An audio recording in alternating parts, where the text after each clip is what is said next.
ओम शांति।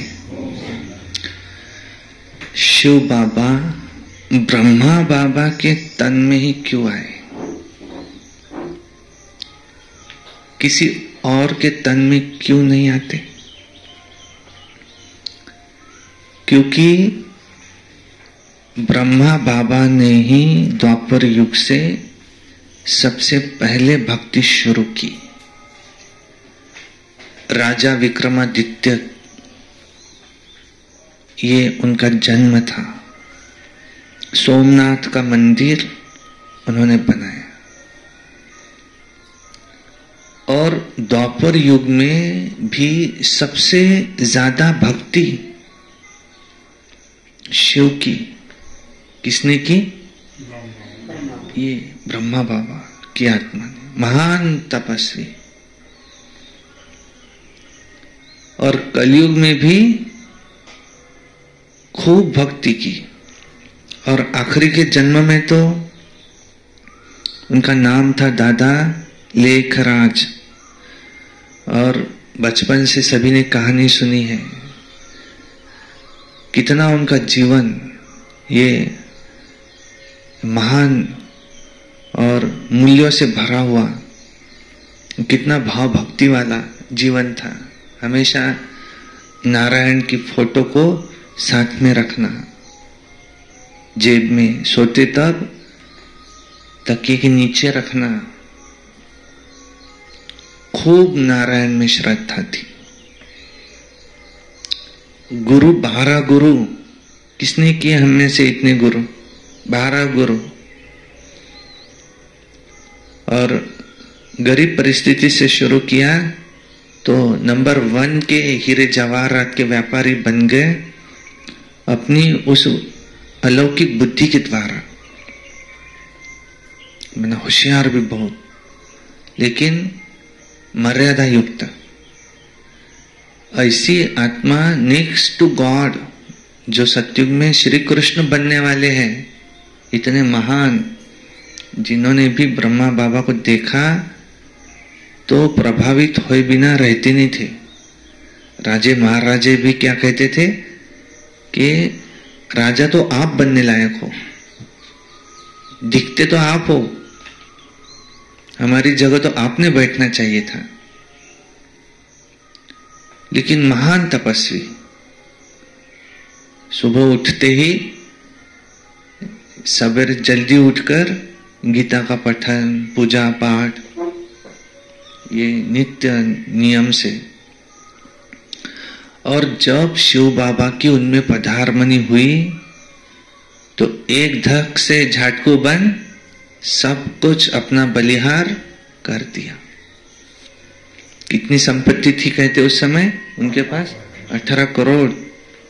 आज 18 करोड़ है तो कितने उस समय की 18 करोड़। और अपना तन मन धन सब कुछ सेवा में लगाया। एक बाप दूसरा न कोई, ये तपस्या करके दिखाई। तो इसलिए शिव बाबा ने उनका रथ चुना, अनुभवी। जब वे 60 वर्ष की आयु में आए तब परम पिता शिव परमात्मा ने उनका रथ चुना। एक ही रथ है, दूसरे किसी रथ में आते नहीं। दादी के भी तन में पहले ब्रह्मा बाबा आते थे, उनका सूक्ष्म शरीर और आत्मा, और फिर उनमें शिव बाबा आते थे। डायरेक्ट शिव बाबा दादी के तन में नहीं आते थे। और अब ब्रह्मा बाबा भी बोल रहे हैं और शिव बाबा भी बोल रहे हैं। पर तुमने यही समझना कि शिव बाबा बोल रहे हैं। ये कुछ बोल भी दे तो मैं इसको करेक्ट करने के लिए बैठा हूं। लेकिन दादी नहीं बोलती थी। दादी कहती थी मुझे कुछ याद नहीं। जब ब्रह्मा बाबा में शिव बाबा आते थे तो साथ साथ ब्रह्मा बाबा भी मुरली सुन रहे हैं। कहते ये यहां से निकल रहा है, ये कान तो सबसे पास में है। लेकिन दादी के तन में जब शिव बाबा आते थे तो दादी मुरली नहीं सुनती थी। दादी उस समय बेहोशी की हालत में होती थी, बाद में वो रिकॉर्डिंग से मुरली सुनती थी। इसलिए शिव बाबा ने केवल एक ही रथ चुना। कौन सा? भागीरथ, भाग्यशाली रथ। शास्त्रों में गायन है, भागीरथ ने शिव की गंगा को लाया, ज्ञान गंगा। ये है भाग्यशाली रथ। हमेशा शिव के सामने जो नंदी दिखाते वो है ये नंदी। वैसे तो देखा जाए तो उनकी ग्लानि हुई, वहां नंदी दिखाया, पर कैसे दिखाना? कि मनुष्य दिखाते कोई तो वो समझ में नहीं आता था। इसलिए वो जिसको जो साक्षात्कार हुआ फिर वो प्रथा चल पड़ी। तो वाणी है आज की 12/6/2024 की।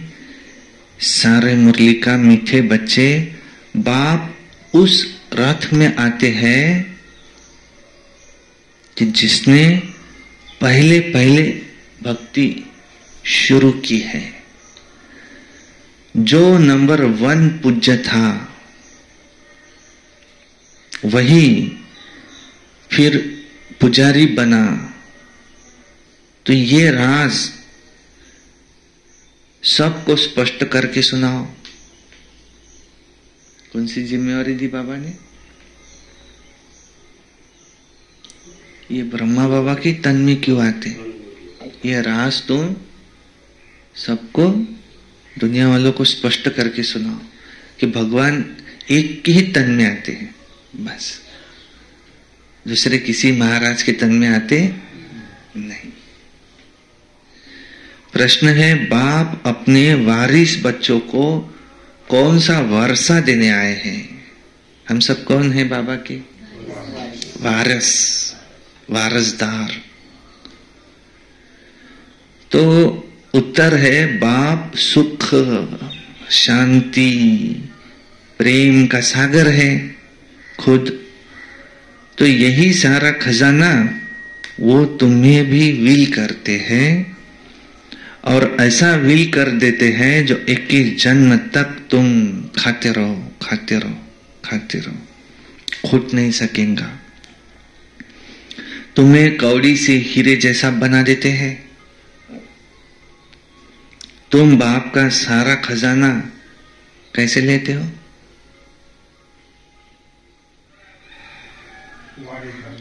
योग बल से। सारा दिन योग। योग क्या है? बल। किसको कितना मिलना है ये उसके ऊपर डिपेंड है, उसका योग कितना लगता। संगम युग में सबसे भाग्यशाली कौन?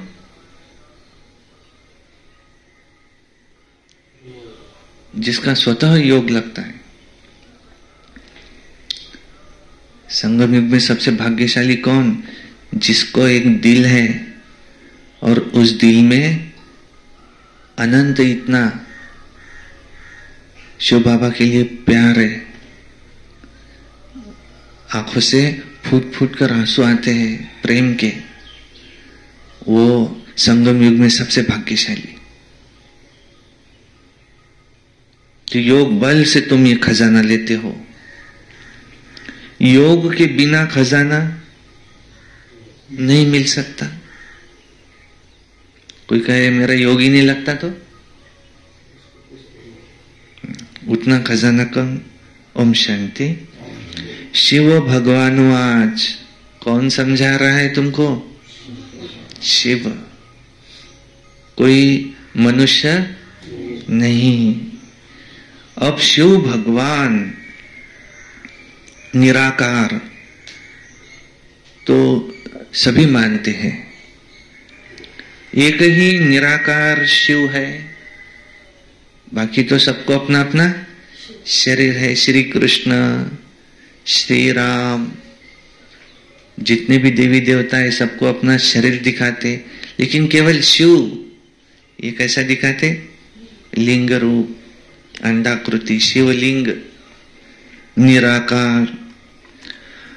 और जिसकी सब पूजा करते हैं। हर गांव में एक शिवलिंग होता है। बाकी जो भी देहधारी है उनका अपना साकार रूप है। पहले पहले निराकार आत्मा थी, फिर साकारी बनी। साकार बनती है, शरीर में प्रवेश करती है, तो फिर उसका पाठ चलता है। मूल वतन में कोई पाठ है नहीं। जैसे एक्टर्स घर में है तो नाटक का कोई पाठ नहीं है, लेकिन वही एक्टर जब स्टेज पे आता है तो वो नाटक अपना पाठ, नाटक में पाठ बजाते हैं। तो आत्माएं भी जब मूल वतन में है तो कोई पाठ नहीं है, फिर यहां आती है, यहां आकर शरीर धारण करती है, फिर शरीर के द्वारा पाठ बजाती है। पाठ पर ही सारा मदार है। आत्मा में तो कोई फर्क है नहीं, आत्मा तो सबकी एक जैसी, लेकिन पाठ में हर एक के अंतर है। जैसे तुम बच्चों की आत्मा, वैसे इनकी भी आत्मा, वैसे शिव बाबा की आत्मा, वैसे ही ब्रह्मा बाबा की आत्मा। शास्त्रों में क्या दिखाया है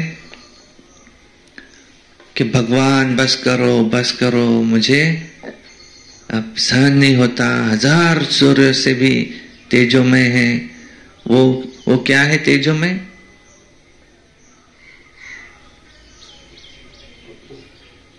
ये ज्ञान है। वो ये ज्ञान कोई की भी बुद्धि में ठहर सकता है क्या? 1000 सूर्य से तेजोमय ये ज्ञान है, मुरली। कोई भी ठहर सकता है क्या यहाँ? चलो मुरली सुनने के लिए। नहीं, मुझे एक ही नहीं काम है, सुबह वो न लाने वाले हैं तो मेरा तो नहीं जमता। वैसे भी मैं कल आई थी ना, तो नहीं, मेरा नहीं जमता। क्यों नहीं जमता उसका?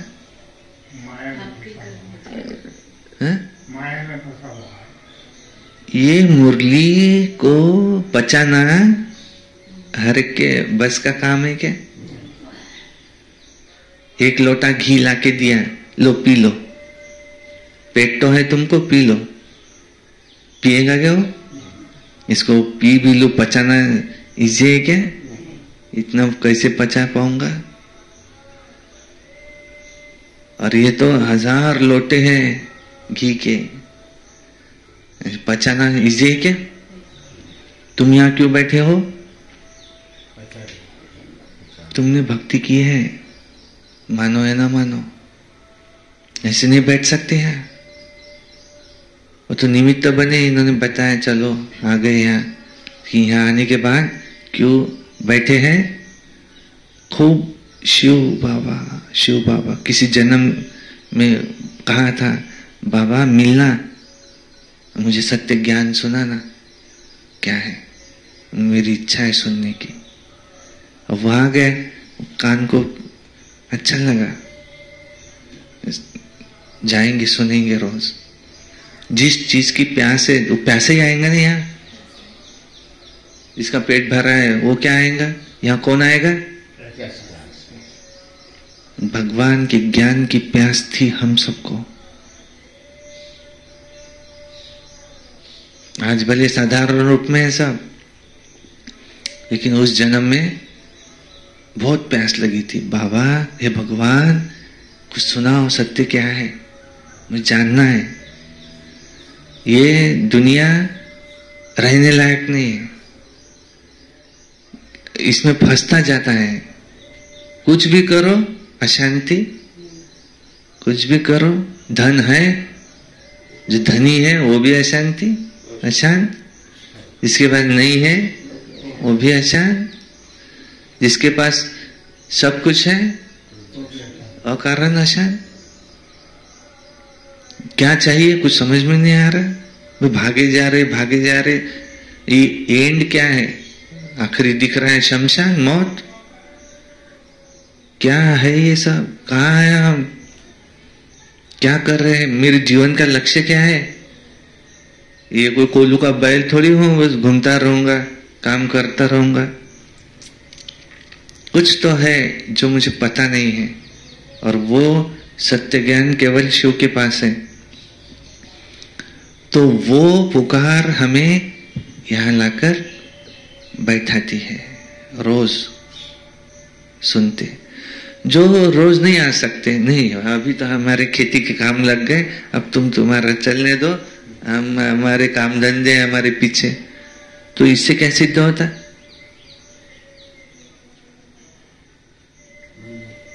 इससे क्या सिद्ध होता?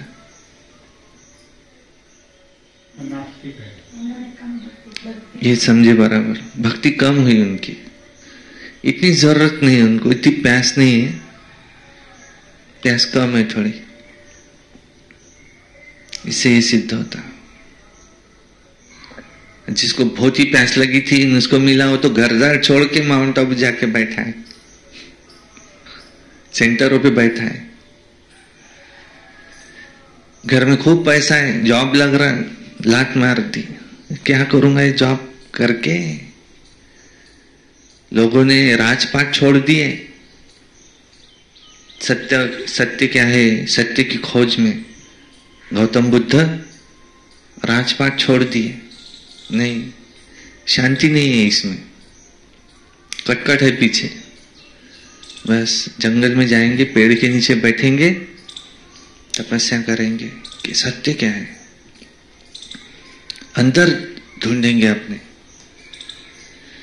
तो मिला वो उनको कुछ, पर फिर भी सत्य, पूरा सत्य नहीं मिला, क्योंकि वो केवल किसके पास है कि ये 5000 वर्ष हूबहू रिपीट होते। तुम एक्टर हो, तुम परम धाम में थे, तुम आत्मा थे, वहां से यहां आए जन्म मरण के चक्र में, अब पाठ खत्म हो रहा है, शरीर में आती आत्मा, पाठ शुरू होता। मैं आश्चर्य हूं, मैं कभी जन्म मरण में नहीं आता, मैं ज्ञान का सागर हूं, मुझे सब कुछ पता है, किसने मुझे सिखाया नहीं, मेरा कोई गुरु नहीं, मेरा कोई बाप नहीं, मुझे सदगति की कोई आवश्यकता नहीं, मैं सदाशिव हूं। तुम फंसे हो, पहले पहले तो मुक्त थे, फिर माया में फंस गए, इसलिए तुम अशांत हो। तुमको माया से छूटना है तो तुम्हारी अशांति दूर हो जाएंगी। ये ज्ञान उसने आकर के सुनाया। तो कह रहे हैं तुम जैसी आत्मा वैसे मैं भी आत्मा, लेकिन ये 1000 सूर्य से तेजोमय है, ये मुरली है तेजोमय, सन नहीं होता, सन नहीं होता। जो उसका जो हनुमान है वो तो सूर्य को भी हप कर ले, ये पूरी मुरली को वो हप कर ले। जो महावीर बाप परम आत्मा क्या करते हैं, उनका ऑक्यूपेशन क्या है, वो जानना चाहिए। कोई प्रेसिडेंट है, कोई राजा है, ये आत्मा का ऑक्यूपेशन है ना, उनकी आत्मा का ऑक्यूपेशन है। ये पवित्र देवताएं हैं, इनका ऑक्यूपेशन, इसलिए इनको पूजा जाता है। अभी तुम समझते हो ये पढ़ाई पढ़कर लक्ष्मी नारायण विश्व के मालिक बने, किसने बनाया? परमात्मा ने। तुम आत्माएं भी पढ़ती हो। बड़ाई यह है जो बाप आकर तुम बच्चों को पढ़ाते हैं, बाप तुमको राजयोग सिखलाते हैं।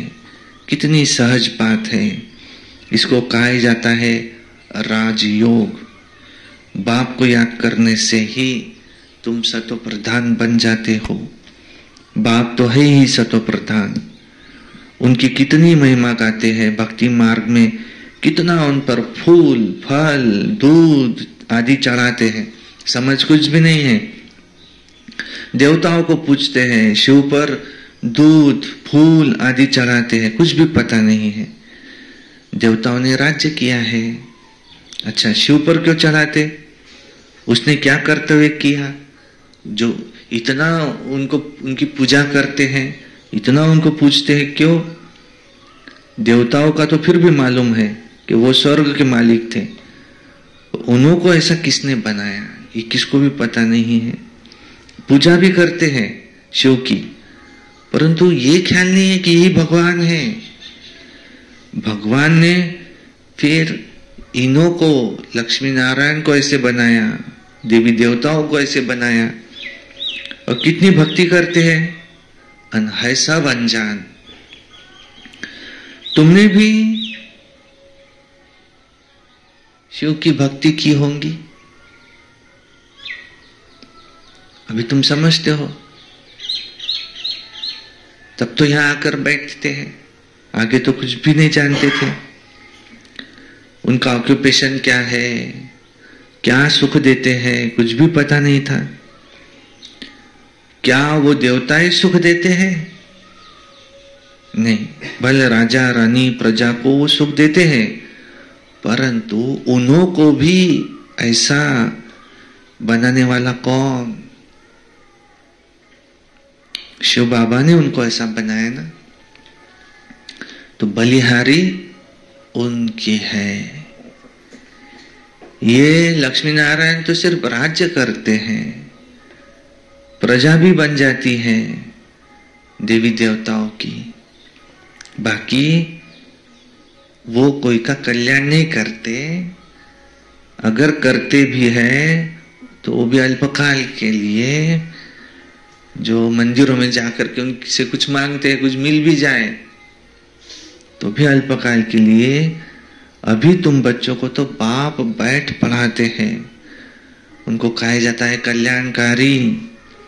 बाप अपना परिचय देते हैं, मेरे लिंग की तुम पूजा करते थे, उसको परमात्मा कहते थे, परम आत्मा से परमात्मा हो जाता।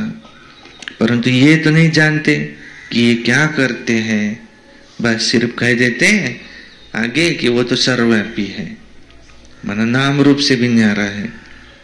अच्छा, तो फिर उस पर दूध आदि चढ़ाना शोभता नहीं, आकार है तो अब तो उस पर चढ़ाते हैं, तो उसको निराकार तो कह नहीं सकते। तुमको मनुष्य आर्ग्यू बहुत करते हैं, आर्ग्यूमेंट करते हैं। निराकार बना साक्षात्कार होता तो ऐसा लिंग रूप दिखता है।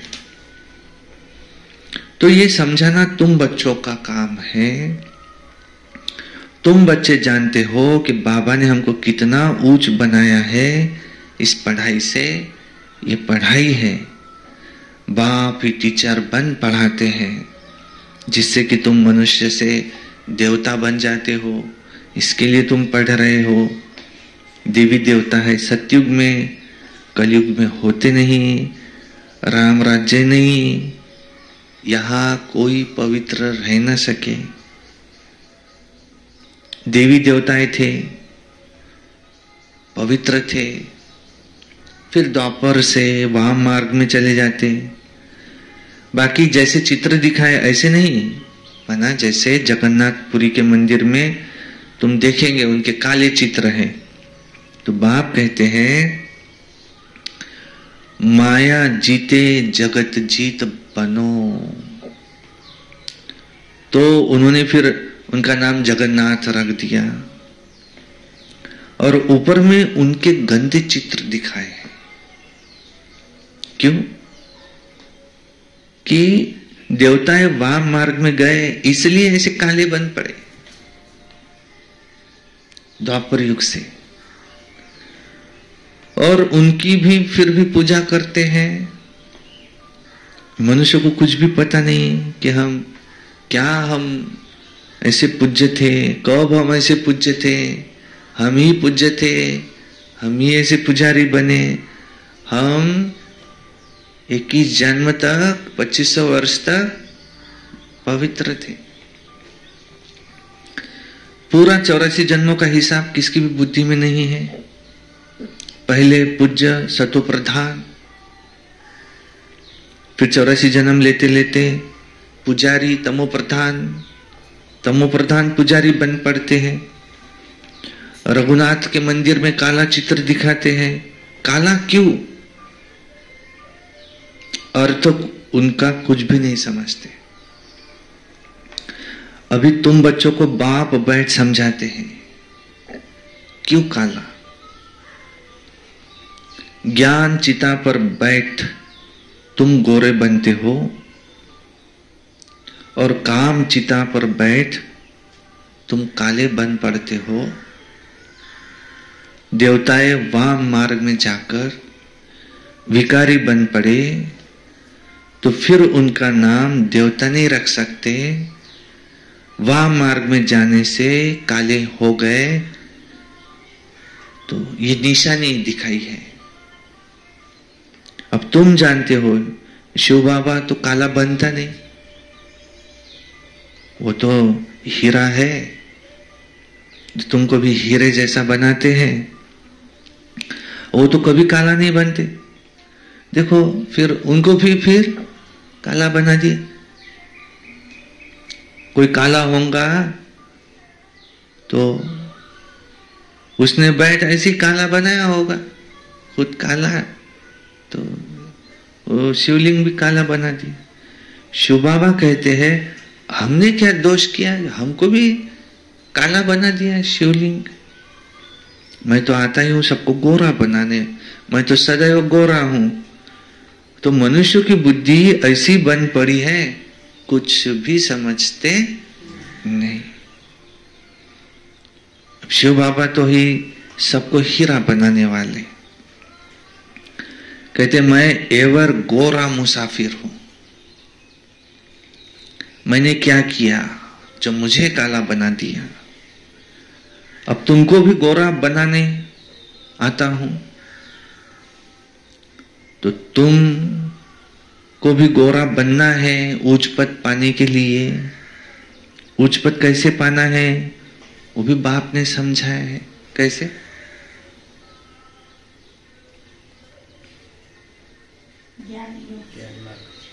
उच्च पद कैसे पाएंगे?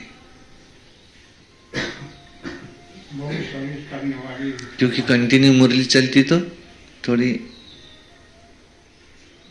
नींद भी आती, थोड़ा प्रश्न उत्तर हुए तो नींद भाग जाती। उच्च पद कैसे पाएंगे?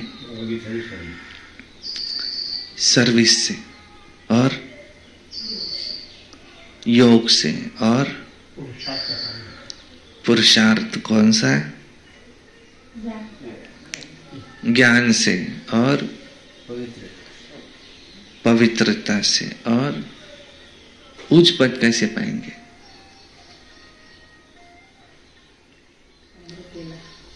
अमृतिला करने से। और आप क्या कहेंगे?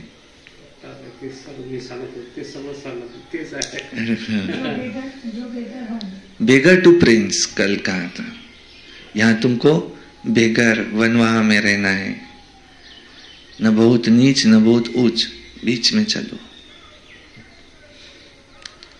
कह रहे हैं ऊंच पद पाने के लिए बाप ने समझाया है फॉलो फादर। इस जगह ब्रह्मा बाबा रहे तो क्या करेंगे? हा? क्या करना है उच्च पद के लिए? Follow father. वो एग्जाम में अगर कॉपी किया, पकड़ा गया, ना पास। केस ऑफ कॉपी अवार्ड 0, ना पास। इस परीक्षा में जो कॉपी करेगा पहले नंबर में आएगा। हमको अपना दिमाग चलाना ही नहीं। ब्रह्मा बाबा ने क्या किया ये देखो, बस उनको फॉलो करो। उस परीक्षा में जितना जास्ती लिखेंगे उतने ज्यादा मार्क। इस परीक्षा में बिंदी लगाएंगे, बिंदी बस। अपना पेपर का उत्तर क्या है? पेपर एग्जाम में जाओ, कितना सोपा पेपर है, काय लीजो रे पेपर मध्ये गेल्यावर बस टिंब काढून येतो फक्त, बस एक बिंदी लगा के आ जाना, बस इतना इजी पेपर है। अंत के समय मुझे कुछ भी याद, बिंदी, ये हमारा पेपर है। चलते फिरते उठते बैठते मुझे कुछ भी याद करना नहीं है। ये मेरा है, ये मेरा है, ये मेरा है, विचार विचार विचार विचार, इसको स्टॉप करो। क्या लगाओ? जो हुआ वो अच्छा, बिंदी। जो हुआ अच्छा, हो रहा है और अच्छा, जो होगा वो और अच्छा। Full stop, full stop. ऐसा भी थोड़ा भी नहीं, आश्चर्य मार्ग, ऐसा क्यों, क्यों क्वेश्चन मार्क। क्यों माना लाइन लगेंगे, फिर लाइन में खड़ा होना पड़ेगा।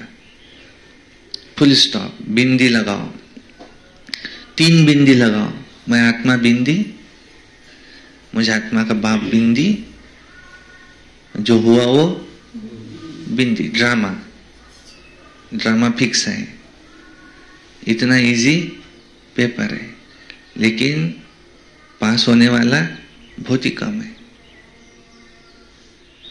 8 ही है, 8 जो सजा खाते नहीं, बाकी हम सब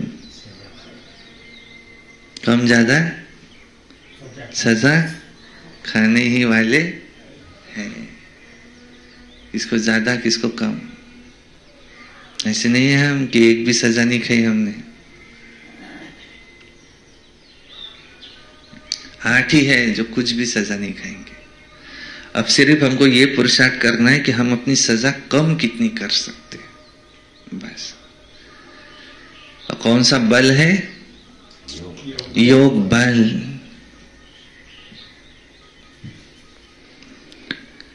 फॉलो फादर, जैसे इसने माना बाबा ने सब कुछ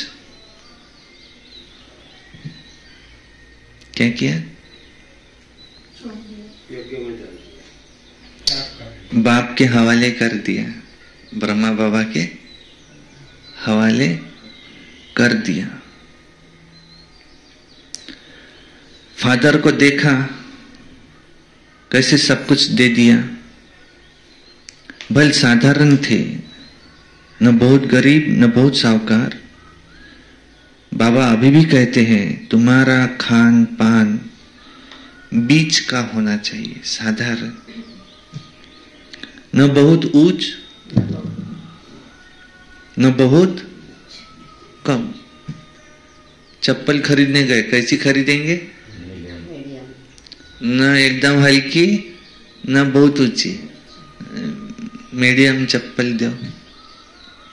कपड़ा खरीदने गए, कैसा खरीदेंगे? न एकदम कम वाला न बहुत ऊंच, बीच वाला। हमको कैसा रहना है? साधारण।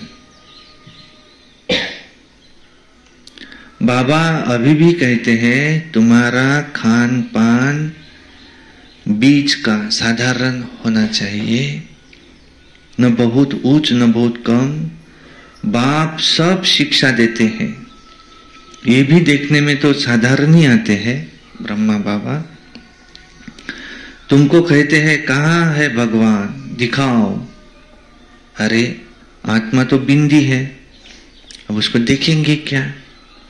ये तो जानते हो आत्मा का साक्षात्कार इन आंखों से होता नहीं, इन आंखों से। तुम कहते हो कि हमको भगवान पढ़ाते हैं, तो जरूर कोई शरीरधारी भी चाहिए, शरीरधारी होगा। अब निराकार कैसे पढ़ाएंगे? मनुष्य को कुछ भी पता नहीं है। जैसे तुम आत्मा हो, शरीर द्वारा पाठ बजाते हो, आत्मा ही पाठ बजाती है, आत्मा ही बोलती है शरीर द्वारा, तो आत्मवाच हुआ। परंतु आत्मावाच ऐसे शोभता नहीं। आत्मा तो वानप्रस्थ, वाणी से परे है ना। वाच तो शरीर से ही करेंगी, वाणी से परे तो सिर्फ आत्मा ही रह सकती है। तो वाणी में आना है तो शरीर भी चाहिए, बाप भी ज्ञान का सागर है, तो जरूर किसके शरीर का आधार लेंगे ना, तो उनको रथ कहा जाता है। नहीं तो वो सुनाए कैसे? बाप तुम्हें पतित से पावन बनने की शिक्षा देते हैं, इसमें प्रेरणा की कोई बात नहीं, ये ज्ञान की बात है। वो आए कैसे, किसके शरीर में आए? अब आएगा तो जरूर मनुष्य के ही शरीर में। फिर किस मनुष्य के शरीर में आए तो कोई को पता नहीं तुम्हारे सिवाय तुम्हारे। तो रचयिता बाप खुद ही बैठ अपना परिचय देते हैं कि कैसे और किस रथ में मैं आता हूं। बच्चे तो जानते हैं कि बाप का रथ कौन सा है। कौन सा?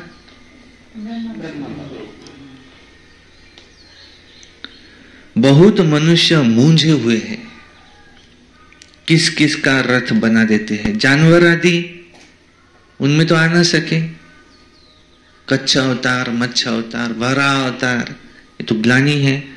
बाप कहते हैं मैं आऊं तो किस मनुष्य में आऊं, ये तो समझ नहीं सकते। अच्छा, आना भी भारत में होता है, भारतवासियों में भी फिर किसके तन में आऊं? क्या प्रेसिडेंट के तन में आऊं या महात्मा के रथ में आऊं? ऐसे भी नहीं कि मैं पवित्र के रथ में आऊं, क्योंकि यह तो है ही रावण का राज्य। गायन भी है, दूर देश का रहने वाला आया पराए देश। तो यह भी बच्चों को पता है कि ये भारत अविनाशी खंड है, उसका कभी विनाश नहीं होता। अविनाशी बाप भारत खंड में आते हैं, पर भारत में भी किस के तन में आए तो वो खुद बताते हैं। और तो कोई जान न सके, तुम जानते हो कि वो कोई साधु महात्मा में भी आ नहीं सकते। क्यों? क्यों? ज्यादा भक्ति नहीं की, क्योंकि उन्होंने ज्यादा भक्ति नहीं की, क्योंकि वो अनुभवी तन नहीं है, क्योंकि उनका निवृत्ति मार्ग है, और क्योंकि उन्होंने पूरे 84 जन्म नहीं लिए हैं, और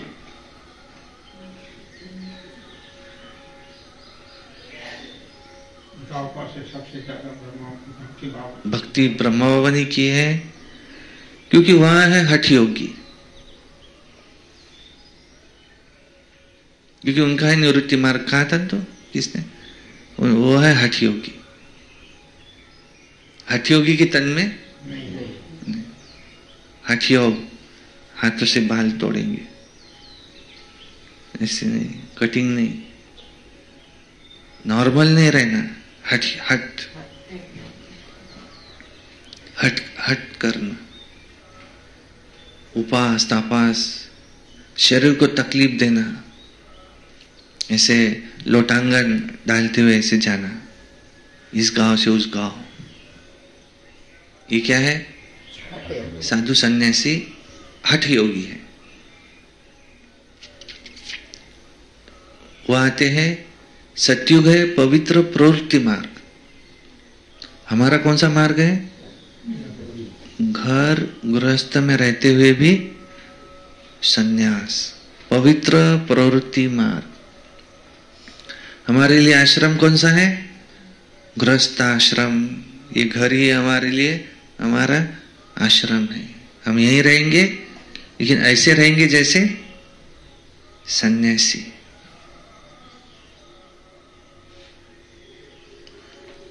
वो हठ योगी है, वो निवृत्ति मार्ग वाले हैं। बाकी रहे फिर भारतवासी भक्त, हाँ? तो उन भक्तों में भी अब किस भक्त में आए? क्योंकि भक्त पुराना चाहिए, जिसने बहुत भक्ति की हो ऐसा चाहिए। भक्ति का फल भगवान को देने आना पड़ता है, और भारत में भक्त बहुत ढेर है, तो कहेंगे ये बड़ा भक्त है, सबसे बड़ा भक्त कौन पूरे 5000 वर्ष में? दादा लेखराज। शिव बाबा ने आकर उनका नाम रखा प्रजापिता ब्रह्मा। तुमने सबसे जास्ती भक्ति की है। फिर मम्मा, फिर ये दादिया। संत मीराबाई का जन्म लिया प्रकाशमन दादी। इनके पास एक ही है, बाबा बाबा, श्वासोश्वास। एक भगवान के सिवाय उनके पास दूसरा कुछ नहीं। जीवन व्यर्थ है बाकी सब। हनुमान किसको कहते? तुम भी हनुमान बन सकते। कैसे? हनुमान को वो दिया सीता ने, कहानी में दिखाते, मोतियों का हार, कि तुमने सबसे जास्ती मदद की है युद्ध जीतने में। तो वो तोड़ के खाने लगे। तो बाकी के देखने लगे, अरे किसको गिफ्ट दिया, इसको कुछ समझ तो भी है क्या? ये मोतियों का हार पहनने का, ये खा रहे हैं। उसको पूछे ये क्या कर रहे हैं, ये खाने की चीज नहीं है। बोले मैं इसमें ढूंढ रहा हूं कि इसमें राम कहाँ है। तो कहे इसमें कहाँ को राम है? तो ये मेरे कोई काम की नहीं। अरे मोतियों का है, क्या करेंगे? बोले मोती रखकर। ब्रह्मा बाबा ने क्या कहा, ये हीरे मोती मुझे क्या लग रहा है? पत्थर। कोई वैल्यू नहीं मुझे इनकी। आदमी मरने पे आया, उसको हीरे मोती दिखाएंगे, क्या करेंगे? किसी को प्यास लगी है, बहुत प्यास लगी है, हीरे मोती लाके रख दिए, वो क्या बोलेंगे? पानी लाओ, पानी। मरने को आ रहा, एक बूंद पानी की दे दो। इस समय मुझे हीरे मोती नहीं चाहिए, पानी चाहिए। और उसको प्यास है ईश्वर की, उसके सामने हीरे मोती लाके रख दिए, क्या करेंगे? ये नहीं चाहिए। वो है हनुमान, महावीर। भूत पिशाच जिसके निकट नहीं आवे। उसका नाम भी लिया महावीर, जब नाम सुनावे। हमारा यादगार है। ये सबसे बड़ा भक्त है, मुझसे भी, आप सबसे, सबसे, पूरी दुनिया में एक नंबर का भक्त। तो इसलिए इनमें आना चाहिए। ऐसे तो बहुत भक्त बन पड़ते हैं, कल भी कोई वैराग्य आए फिर एकदम भक्त बन जाए। आज दिख रहा है ये बहुत वैराग्य, लेकिन इसका वैराग कल ही आया है। दिखने को क्या दिख रहा है? ये तो बहुत बड़ा भक्त है, पर इसका वैराग कल का है, अभी कल ही आया है इसको वैराग। इसका वैराग कब से है वैरागी? वो तो इस जन्म का, एक जन्म का भक्त हो गया ना, उसमें नहीं आएंगे।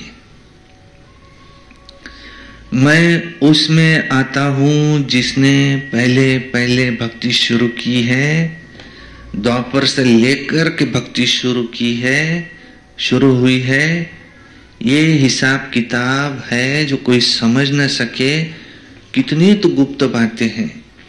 मैं आता हूं उसमें जो पहले पहले भक्ति शुरू करते हैं। नंबर 1 जो पूज्य था, और वही फिर नंबर 1 पुजारी भी बनेगा। खुद ही कहते हैं कि ये रथ ही पहले नंबर में जाते हैं। कितना ब्रह्मा बाबा सुनते होंगे तो उनको नशा चढ़ता होगा। फिर 84 जन्म भी यही लेते हैं। मैं इनके ही बहुत जन्मों के अंत में प्रवेश करता हूं, और इसको ही फिर नंबर 1 राजा बनना है। यही बहुत भक्ति करते थे। भक्ति का फल भी इनको ही मिलना चाहिए।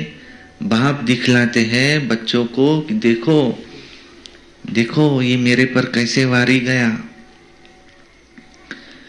सब कुछ दे दिया।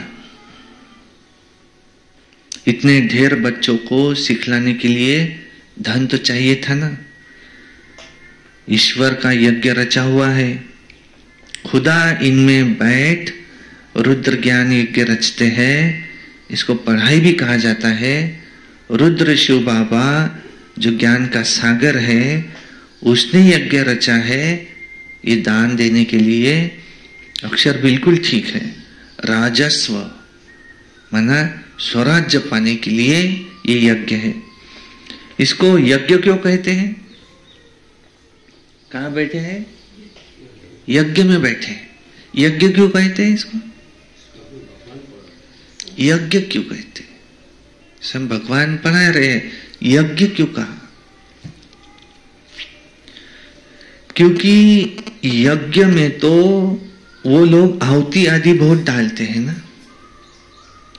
तुम तो पढ़ते हो, फिर यज्ञ क्यों कहा गया इसको?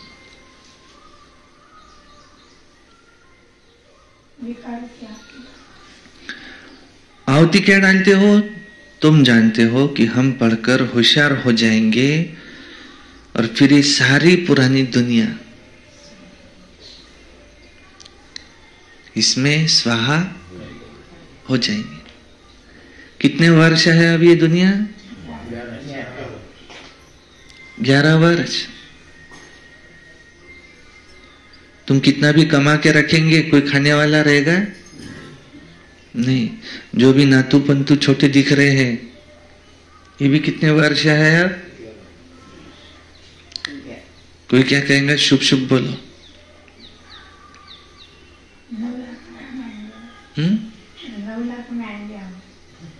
नहीं, आप तो 9 लाख में आएंगे, पर ये दुनिया कितने वर्ष है अब?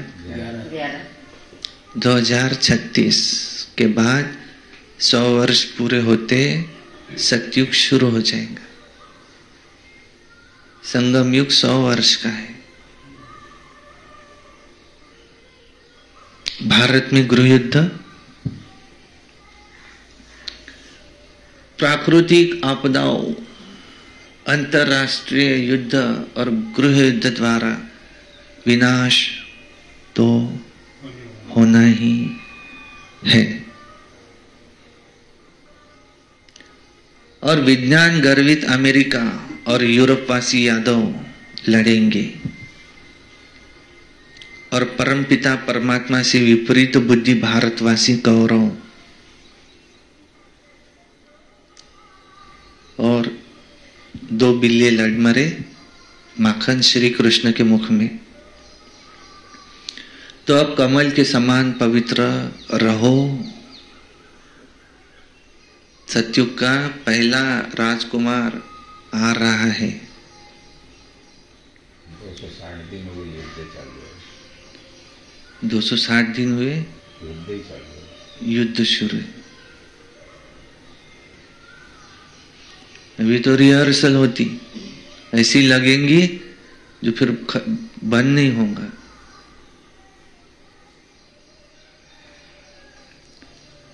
इसलिए बहुत जास्ती धन के पीछे भी भाग के अभी, जब खाने वाले नहीं रहेंगे तो कमा के उससे ही अविनाशी धन, लेकिन किसी के सामने हाथ नहीं फैलाओ, उसका मैनेजमेंट करो। यहां भी धन चाहिए, धन के बिना भी काम होता नहीं, लेकिन अति में नहीं जाओ।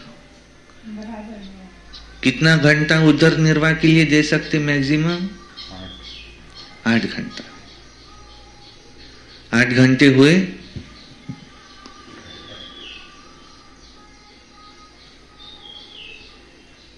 दुकान खोली 9 बजे, रात को 9 बजे तक बैठे हैं तो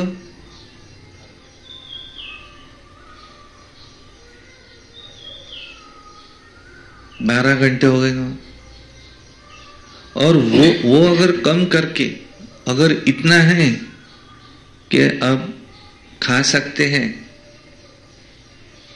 नहीं 11 वर्ष पकड़ो, लेकिन अब जिंदगी भर बैठ के खा सकते हैं, तो छोड़ो उसको,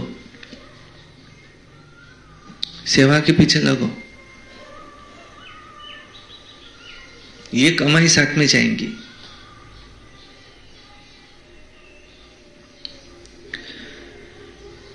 इसको यज्ञ क्यों कहा जाता? पूरी पुरानी दुनिया, सारी पुरानी दुनिया इसमें स्वाहा हो जाएंगी, विकार सहित सब।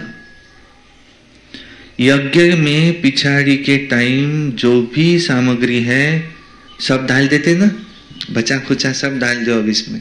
ये सारी पुरानी दुनिया सब, वहां पर जमीन इतनी सुपीक क्यों है? ये हमारे सबके शरीर जो है ना, ये इसकी खाद बनेंगी वहां। तुम बच्चे अब जानते हो, हमको बाप पढ़ा रहे हैं। बाप तो बहुत साधारण है, मनुष्य क्या जाने, उन बड़े बड़े आदमियों की तो बहुत बड़ी महिमा होती है। बाप तो बहुत साधारण सिंपल बैठा है, मनुष्य को कैसे पता पड़े? ये दादा तो जौहरी था, शक्ति तो कोई देखने में भी नहीं आती, सिर्फ इतना कह देते कि इनमें कुछ शक्ति है, बस। ये नहीं समझते कि इसमें तो सर्वशक्तिवान बाप है, इसमें शक्ति है। वो शक्ति भी कहां से आई? तो बाप ने इनमें प्रवेश किया ना। जो उनका खजाना है वो ऐसे थोड़ी दे देते हैं, उनके पास जो खजाना है वो ऐसे थोड़ी तुमको दे देते हैं। तुम योग बल से लेते हो, वो सर्वशक्तिवान है ही। उनको शक्ति कहां,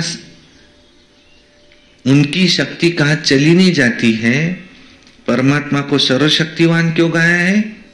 क्योंकि उनकी शक्ति कहां चली नहीं जाती है, ये भी कोई नहीं जानते। बाप आकर सब बातें समझाते हैं। बाप कहते हैं, मैं जिसमें प्रवेश करता हूं इसमें पूरी जंग चढ़ी हुई थी, पुराना देश, पुराना शरीर, और उसके भी बहुत जन्मों के अंत में मैं आता हूं। कट जो चढ़ी है उसे दूसरा कोई उतार नहीं सकता। कट उतारने वाला एक ही सद्गुरु है, वो एवर प्योर है। ये भी अब तुम समझते हो। ये सब बुद्धि में बिठाने के लिए थोड़ा टाइम चाहिए, टाइम देना पड़ता है इसके लिए। तुम बच्चों को बाप सब विल कर देते हैं। बाप ज्ञान का सागर, शांति का सागर, तो तुमको भी सब कुछ विल कर देते हैं, बच्चों को विल कर देते हैं। आते भी पुरानी दुनिया में है, प्रवेश भी उसमें करते हैं जो हीरे जैसा था फिर कौड़ी जैसा बना। इसलिए श्री कृष्ण को श्याम सुंदर कहते। वो भल इस समय करोड़पति है, परंतु दुनिया वाले अल्पकाल के लिए है। अब सब का खलास हो जाएगा। वर्थ पाउंड तो तुम बनते हो, वो तो वर्थ नॉट ए पेनी है। अभी तुम भी स्टूडेंट हो, ये भी स्टूडेंट है, ये भी बहुत जन्मों के अंत में है, इन पर भी कट चढ़ी हुई है। जो बहुत अच्छा पढ़ते हैं तो उसमें ही कट चढ़ी हुई है, वही फिर सबसे जास्ती पतित भी बनते, उनको ही फिर सबसे जास्ती पावन भी बनना है। तो ये ड्रामा है बना हुआ। बाप तो रियल बात बताते हैं, बाप ट्रुथ है, वो कभी उल्टा नहीं बतलाते। ये सब बातें कोई मनुष्य नहीं समझ सकता। तुम बच्चों की बिगड़ भी मनुष्य को पता भी कैसे पड़े, समझा? अच्छा, मीठे मीठे सिक्की लधे बच्चों प्रति माता पिता बाप दादा का याद प्यार और गुड मॉर्निंग। रूहानी बाप की रूहानी बच्चों को नमस्ते। हम रूहानी बच्चों की रूहानी बाप दादा को याद प्यार गुड मॉर्निंग नमस्ते। सदा रहो हंसते, कम बोलो, धीरे बोलो, मीठा बोलो, सत्य बोलो, सोच समझ कर ही बोलो। वाह बाबा वाह, वाह ड्रामा वाह, वाह मेरा भाग्य वाह, वाह ब्राह्मण परिवार वाह, मैं बाबा का, बाबा मेरा, योगी बनो पवित्र बनो, रोज अमृत वेला, रोज प्रातः मुरली, सारा दिन याद में रहकर ट्रस्टी बन सर्विस, सायंकाली 6:30 से 7:30 योग, रात्रि सोने से पहले याद का चार्ट, और कभी क्रोध नहीं, सदा प्रसन्न चित्त रहना है। बड़ी धूमधाम से 1 वर्ष से संकल्प है, बड़ी धूमधाम से होना ही है, होगा। ये वर्ष अब बस मुक्ति वर्ष मनाना है। अच्छा, ओम शांति। क्या कहा बाबा ने? उच्च पद पाना है तो फॉलो फादर करो। बाबा है ज्ञान का सागर, शांति का सागर, तुमको विल करते हैं, सुख का सागर, इसलिए उनके तन में आते।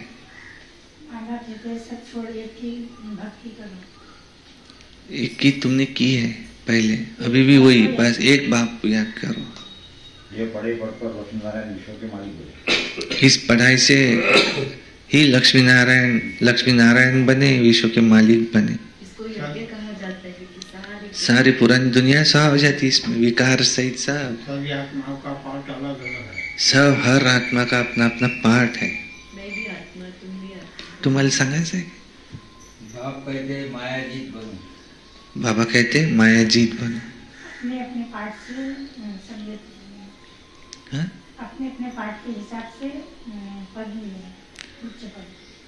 मदारी है पार्ट पर, आत्मा का तो रूप सबका शरीर का है, लेकिन पार्ट अलग अलग है हर एक का। अंत के समय कुछ न याद, अंत के समय एक बाप के सिवाय कुछ याद ना है। बाप टीचर बन के पढ़ाते हैं, जिससे तुम देवी देवता बनते। इससे ही हम देवी देवता बनते। काले से गोरा बनाने वाला शिल्पी। इसका राज बताया बाबा ने। ये काले से गोरा, ये काली मूर्ति क्यों बनाई? शिव बाबा को भी काला बना दिया, खुद काले तो बाबा को भी काला बना दिया। मैं तो एवर प्योर हूँ। बाप खुद आके परिचय देते हैं, खुद अपना परिचय देते हैं। बाप कहते हैं मायाजीत जगजीत बनो। माया जीत सो जगत जीत। शिव बाबा करके हमें वर्षा देते हैं, ऊंचे से ऊंचे पद, ऊंचे से ऊंचा पद, योग बल है। अच्छा, उच्च पद पाने के लिए पूरा पूरा फॉलो फादर करना है, सब कुछ बाप के हवाले कर ट्रस्टी हो संभालना है, पूरा पूरा वारी जाना है। खान पान रहन सहन बीच का साधारण रखना है, न बहुत ऊंच न बहुत नीच, बीच में, बस बीच में रहना है। भले सोने की थाली में खा सकता, पर नहीं खाना।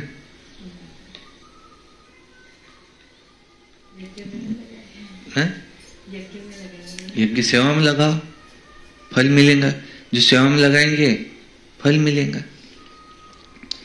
बाप ने जो सुख शांति ज्ञान का खजाना विल किया है, उसे दूसरों को भी देना है, कल्याणकारी बनना है। वरदान, पवित्रता की गुह्यता को जान, सुख शांति संपन्न बनने वाली महान आत्मा भव। क्या मुख्य है? पवित्रता ही सुख शांति की जननी है। इस राज को जान, महान आत्मा भव। पवित्रता के शक्ति की महानता को जान। पवित्र अर्थात पूज्य देव आत्माएं अभी से बनो। ऐसे नहीं कि अंत में बन जाएंगे, नहीं, ये बहुत समय की जमा की हुई शक्ति ये अंत में काम आएगी। पवित्र बनना कोई साधारण बात नहीं है। ब्रह्मचारी रहते,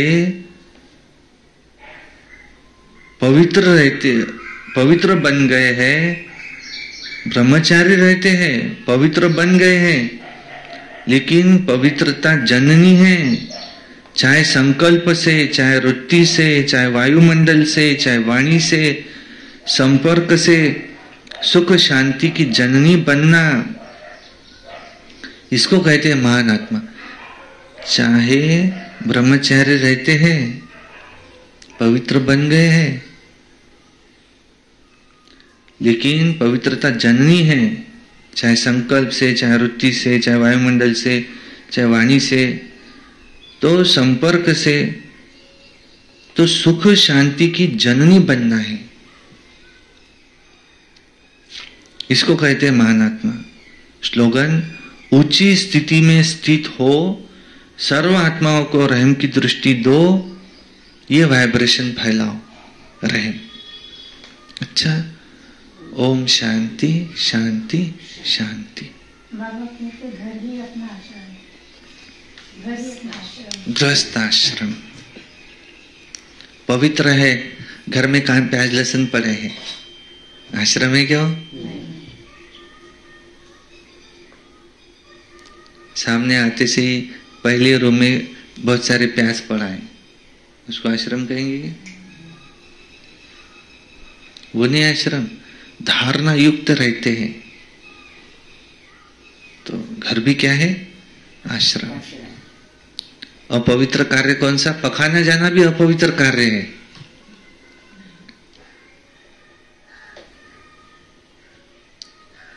जिस कपड़े पे गए वो कपड़े भी नहीं पहनना। ब्राह्मण कैसे रहते? शुद्ध। हम है ओरिजिनल ब्राह्मण, छुआछूत नहीं चलती। वो कपड़े भी निकाल लिए, नहा लिए, दूसरे कपड़े। शरीर भी शुद्ध, आत्मा भी शुद्ध। और वो अगर समझो ऐसा ही अपना, कौन देखता है? किसने देखा? ऐसे ही आ गए। वो गृहस्थ आश्रम कहेंगे कि उसका?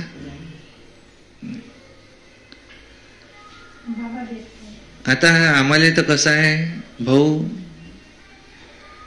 लग्नात जा लागते, आमच्या मांग आहे कामधंदे, तुम्ही लागले एकाच्या मांग, पण आमच्या मांग आहे कामधंदे. आम्ही येऊ मुरली ऐकू, पण आम्हाला कसं आहे सर्व पाहा लागते. आता आम्ही समजा कुठं लग्नात जाच लागते आम्हाला, मग तिथून का उपाशी जेवाच लागणार आहे. चला कांदा लसणाची भाजी आहे, थोडा कांदा बाजूला करून देऊ, पण तुम्ही म्हणसान जेवूच नका. आता एवढं असते काय?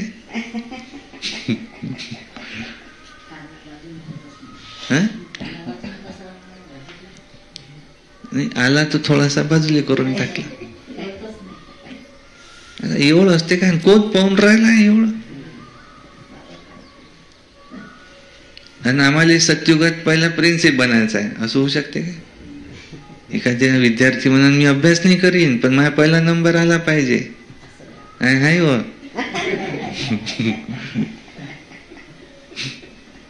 असं होऊ शकते? तपस्वी, सन्यासी, तपस्वी वही जो इंद्रियों को शीतल कर दे. भक्ती मार्गात उपवास केले, त्या दिवशी लग्नात उपवास केला तर करू नाही शकत काय?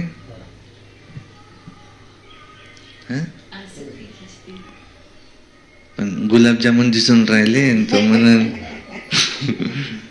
रसगुल्ले, रसमलाई आणि आईस्क्रीमही आहे म्हणतात तिथं. असं होणार आहे का? खाऊ नका.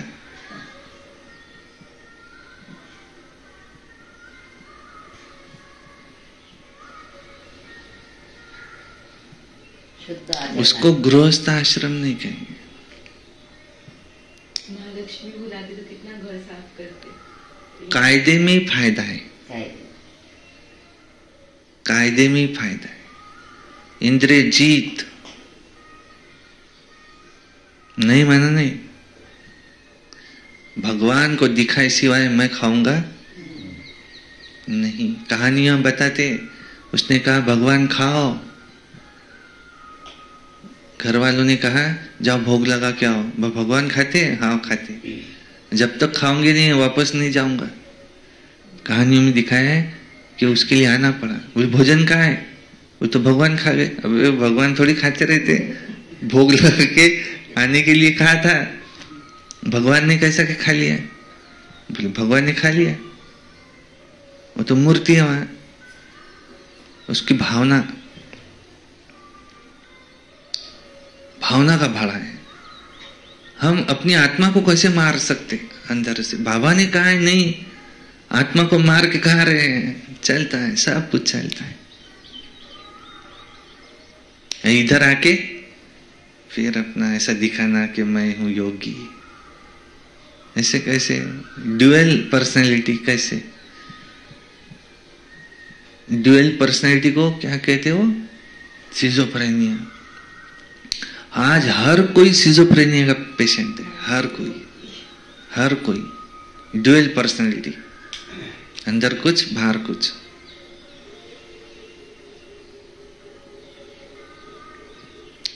सच्चाई, सफाई, जो अंदर वो बाहर, सादगी। भगवान का बच्चा कैसा हो देखना हो तो जाकर के उनको देखो।